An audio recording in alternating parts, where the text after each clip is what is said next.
So for the radiology portion, there are several things that you're going to see throughout the video as far as restraint techniques go.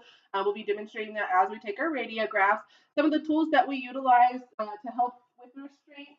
Um, we have gauze that you can use to tie limbs or hold open the mouth, that type of thing. We have tape you can do once you tie off with the gauze, you can tape it so in a specific position to help keep a proper alignment and just to make sure that your body is as far away from the primary beam as possible. We also have, instead of sandbags, we actually use water bags here. Basically what you want as a some type of aid is a non-porous surface, so it's easily cleaned, that type of thing. So one of the most important things is to also wear your dosimetry badge.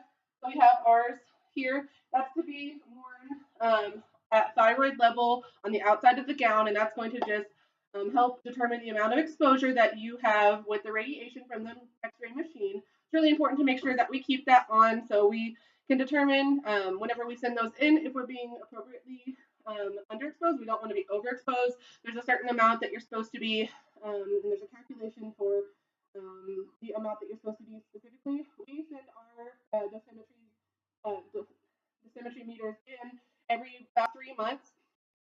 So for that dosimetry, the dosimeter readings, and that's going to help to determine what type of radiation you're exposed to, and that type of thing. So like I said, it's worn at thyroid level, and that's going to help, like I said, test how much is going through you. So we're going to read one of our reports.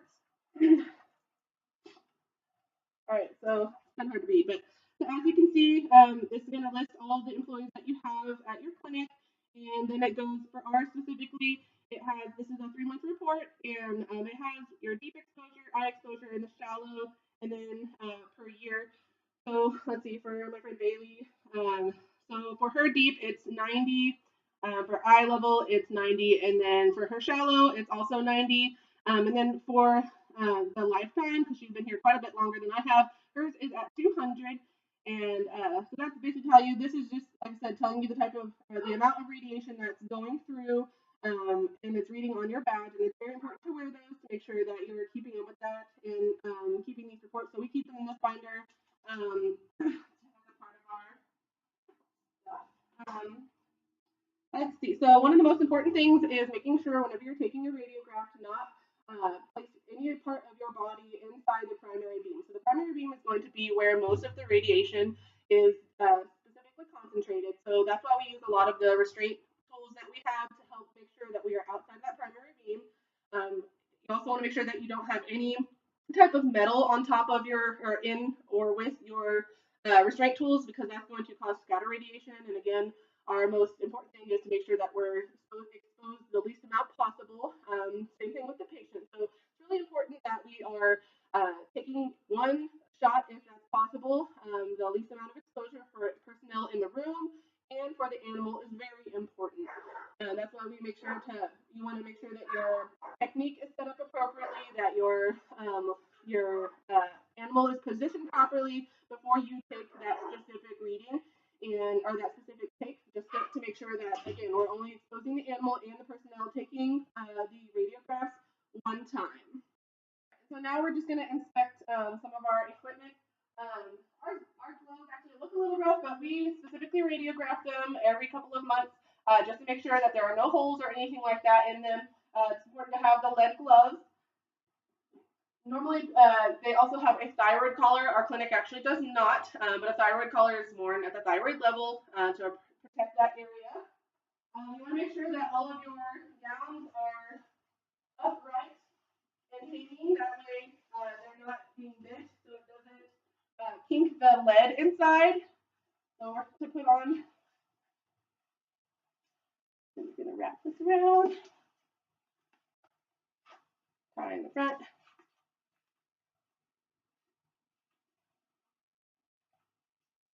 Strap over the top. We're going to have our symmetry badge tie up at thyroid level. And again, most of the time you're supposed to have a thyroid collar on to make sure that you're safe taking the radiograph, and you want to keep everything out of the primary beam so you can be the least exposed as possible. One of the biggest things, you want to make sure that anybody that is pregnant or anybody under the age of 18 is not even remotely close to the radiograph. Radiation really specifically targets multiplying cells, so cells that are in the mitosis stage, which people that are growing a baby or people under the age of 18 are still developing. So that is, they make them a more specific target. So it's important to make sure that none of them are exposed to radiation. So any personnel that's under the age of 18 or again is pregnant cannot take the radiograph. As far as our barriers, our suite in here is encased in a lead door, and no one is allowed back here whenever we're doing radiographs. We have a sign out on the side, and we always have an all clear to make sure that no one is going to come in, and then they're allowed to come in whenever we say all clear. So it's really important to have those barriers to make sure that there's, again, the least amount of exposure as possible. And now we are going to do our lateral projection of our tibia fibula, and you want to make sure that you get the proximal third of the femur and then the proximal third of the tarsus, and that's going to allow us to make sure that we get the appropriate area. And we have already measured our baby, and we've put them in collimated, or we've already put the measurements in there appropriately, and we're going to collimate as spoken before. Our label is going to be in the cranial area of the joint, or of the area that we're radiographing. I know.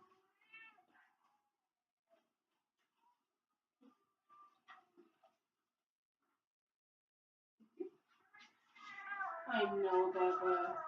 You can be a. Alright, I'm gonna have you hold this one for me. Oh, Bubba. Hayden. Nope. Okay.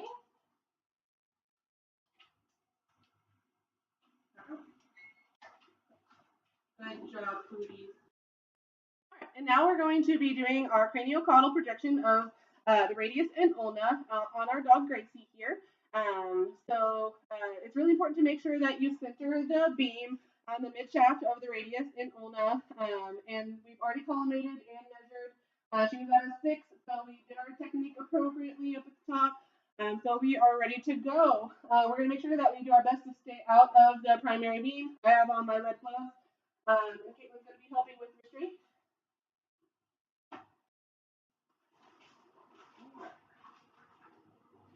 Nice and straight. Mark it in. Stay.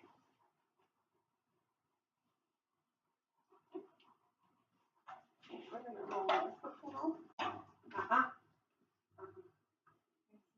Good girl. Perfect. Good dog. Stay.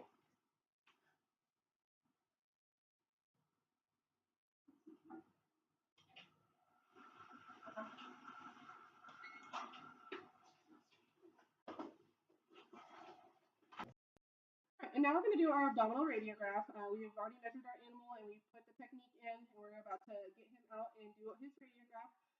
You want to make sure that the cranial border of the collimation is at the xiphoid process, and then for the caudal border, you want to make sure that it goes all the way to the coxofemoral joints.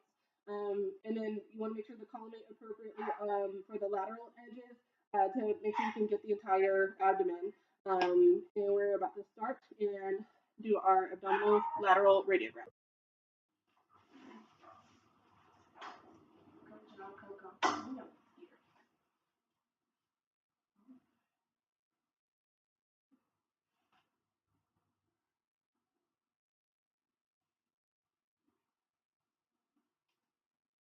Good boy, Coco.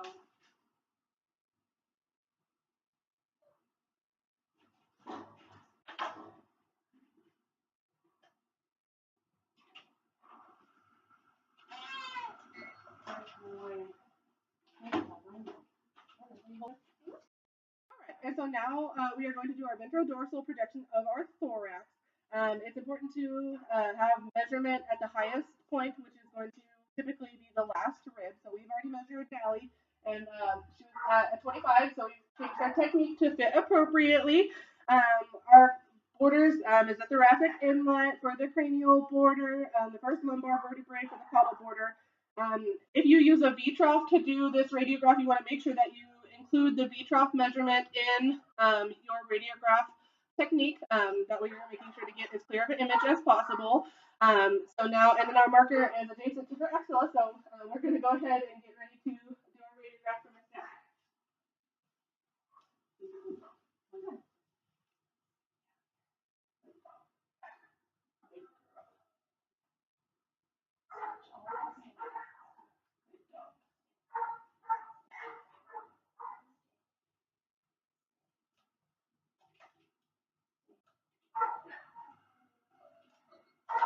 You want to make sure that you get that on inspiration. And so now we're about to do our OFIA regulated pelvis radiographs. It's really important that the animal is sedated for this process because it needs to be very specific. We're going to make sure that the back legs are fully extended and medially rotated to be perfectly parallel. You want to make sure that the patella is right over the patellar groove.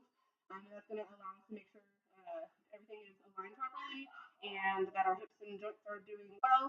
The cranial border for collimation is to the cranial to the crest of the ilium, and then caudal is distal to the patellas because again we're looking at that hip joint area specifically. And so we're going to be placing our marker. You can see it's kind of hard to focus, but our marker at the cranial aspect of the pelvis for this specific one.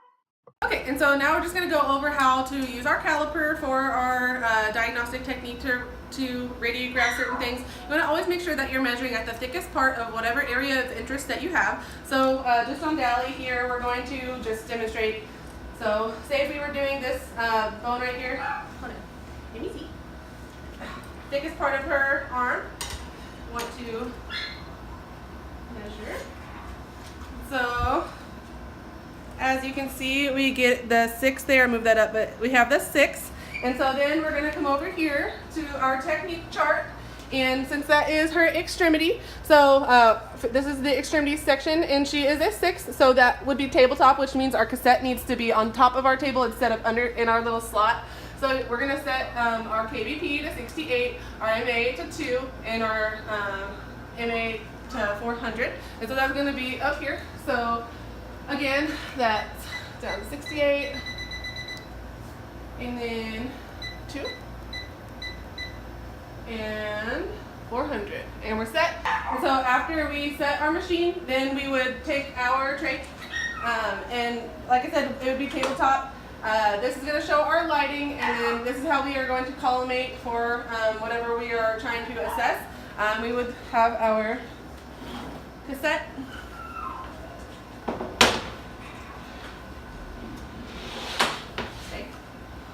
And you would place that in the area of collimation, and like I said, the animal would be placed appropriately. We would be using our lead markers and for that collimation, and we would collimate for her. And then just to make sure for safety personnel, again, I would have on all my PPE appropriately. Nobody else would be in the room unless I absolutely need assistance. They would all be behind our lead door to make sure that it's safe for everybody. And then once we actually are doing our exposure, we have a foot pedal down here, and you start it to get it to roll. Just make that sound, and then you would lean forward to make it actually take the radiograph.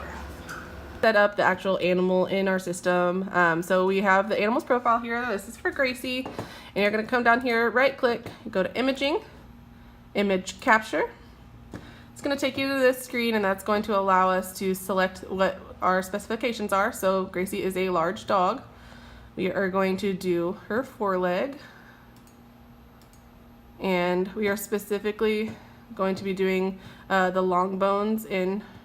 So we're going to uncheck these. We have the long bone here, and you're going to say next.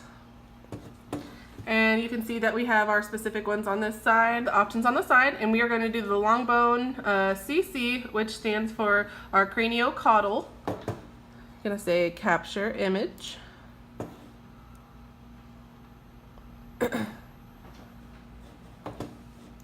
All right, and we have loaded our cassette already. So now you're going to go to our upper extremities. You're going to come all the way down. Our long bone, the CC.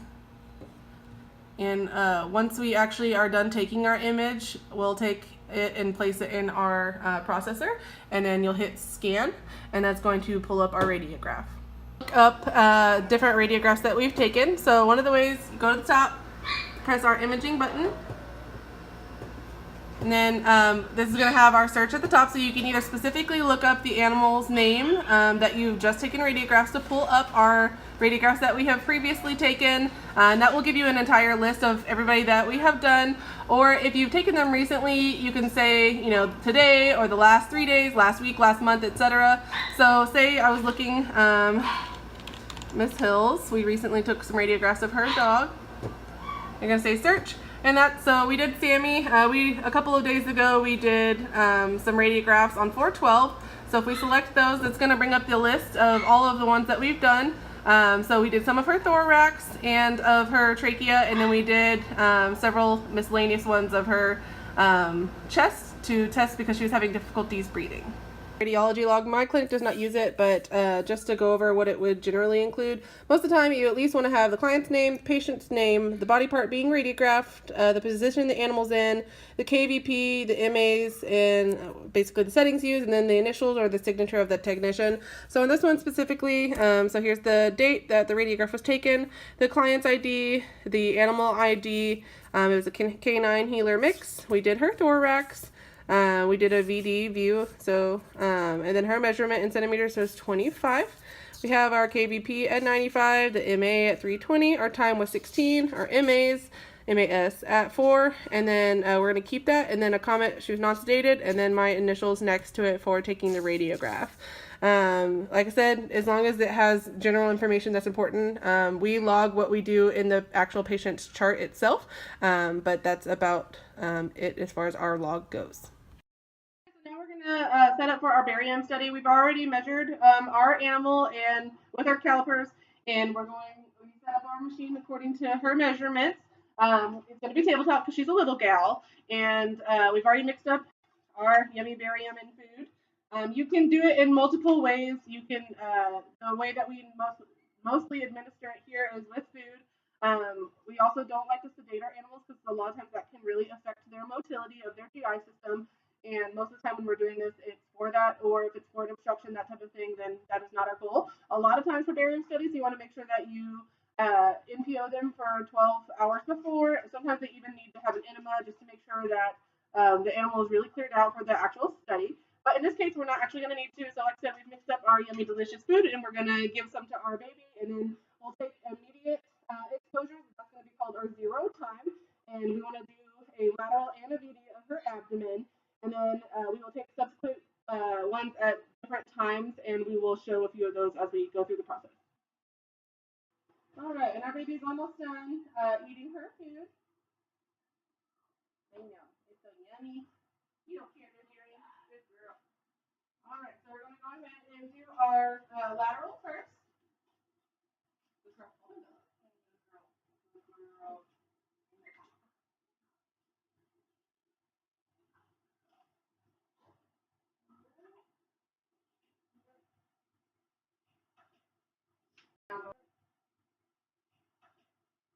Now go ahead and do our V. And our technique is the same. Sure she's nice and straight.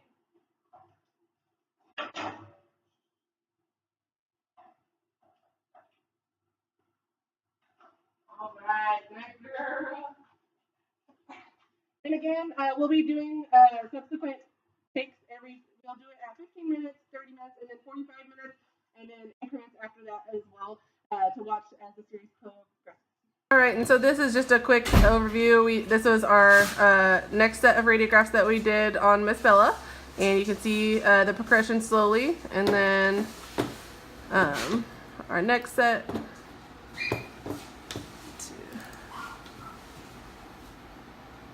This is one of our next sets. This one's about 30 minutes later. And then one of our last radiographs of the day. Oh, when it's finally going through the intestine and out through her colon. And then that was able to conclude our barium study.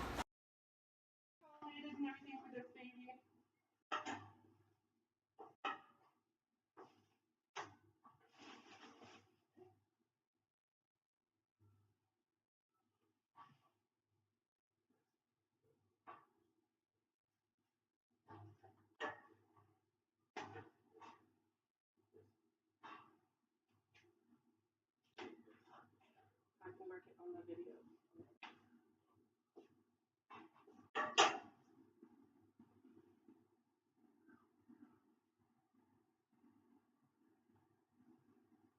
Make sure the patellar's on the patellar groove.